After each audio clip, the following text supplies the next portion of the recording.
అయోధ్య రామాలయంలో కానుకల దుర్వినియోగానికి సంబంధించిన ప్రకంపనలు ఆలయ ట్రస్టును తాకాయి.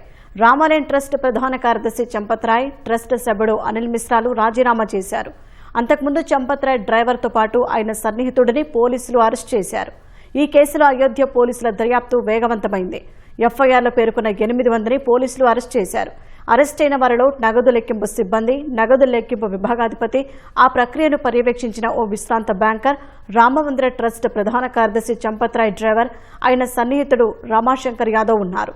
భక్తులు సమర్పించిన నగదు కానుకలను ఆలయం బ్యాంకు ఖాతాల్లో జమ చేయడానికి ముందే పక్కదారి పట్టించారనే ఆరోపణలు రావడంతో ఈ వివాదం వెలుగులోకి వచ్చింది. ఈ ఆరోపణల నేపథ్యంలో యూపీ సర్కార్ ప్రత్యేక దర్యాప్తు బృందం సిట్ను ఏర్పాటు చేసింది. సిట్ ప్రాథమిక నివేదిక ఆధారంగా ఎఫ్ఐఆర్ నమోదు చేశారు. సిట్ నివేదిక ఆధారంగానే శ్రీరామ జన్మభూమి తీర్థక్షేత్ర ట్రస్ట్ పోలీసులకు ఫిర్యాదు చేసింది. నిందితులపై దొంగతనం, నమ్మక ద్రోహం, మోసం, నేరపూరిత కుట్ర వంటి అభియోగాల కింద కేసులు నమోదు చేశారు. మరోవైపు ఈ వ్యవహారంపై యూపీ సీఎం యోగి ఆదిత్యనాథ్ స్పందించారు. కానుకలు, విరాళాల దుర్వినియోగం కేసులో సిట్ నివేదిక అందిన వెంటనే బాధ్యులపై చర్యలు మొదలైనట్లు చెప్పారు. బాధ్యులైన ఏ ఒక్కరిని కూడా వదిలిపెట్టే ప్రసక్తే లేదని యూపీ సీఎం హెచ్చరించారు.